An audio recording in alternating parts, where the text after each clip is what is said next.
A higher minimum wage is now the law of the land in Maryland. Governor Martin O'Malley signed the legislation today, increasing pay over several years for all workers in the state from $7.25 an hour today to $10.10 an hour 4 years from now. Our Mike Canine spoke with small business owners about the law's impact. I'd be curious to see what they have to say. Well, I spoke with several small business owners around Annapolis today, Morris, and while a few say they support this law, they want to see employees get the wages they deserved, higher wages, most seem concerned that the new limit will limit opportunities to hire more staff in the future. But Governor O'Malley seemed to address that concern at this morning's bill signing ceremony. The stronger we make our middle class, the stronger we will make our economy. With the stroke of his pen, Governor Martin O'Malley's political priority last legislative session became law. For hundreds of thousands of Maryland mom and dads who toil away, oftentimes at 2 minimum wage jobs, just to make ends meet and just to survive.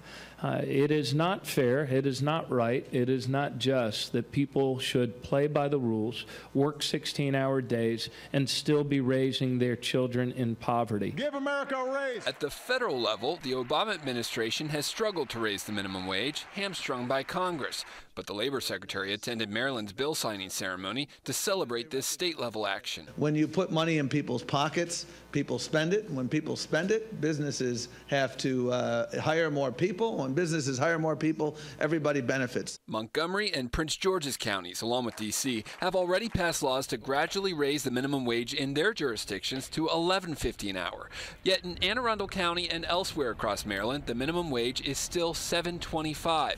But starting in January, employers must pay at least $8 an hour, and by July 2018, that amount will be $10.10 an hour. I'm not so sure that those jobs, have a value of that wage level right now. Of course, we've got a few years to go before that happens, but I think that hurts the guy entering the workforce. Rusty Romo owns this Annapolis restaurant that sits in the shadow of Maryland State House. It's also just around the corner from his wife's home furnishing shop. In the summer, I hire a lot of interns that are interested in interior design. I'll just have to see. It might have to cut down on the amount of interns I do and the opportunity they get. They and other small business owners say they already pay their full-time employees more than $10.10 an hour, but they can't afford to pay that much to temporary workers like high school and college students. It's just one more thing where government sticks their nose in something. I just don't think it's necessary.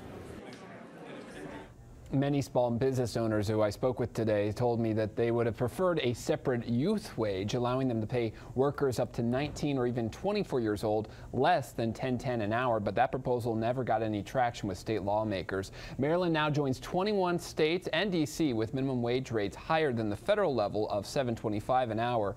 At $10.10 an hour, Maryland and Connecticut will have the highest state minimum wage in the country when this law is fully implemented in 2018.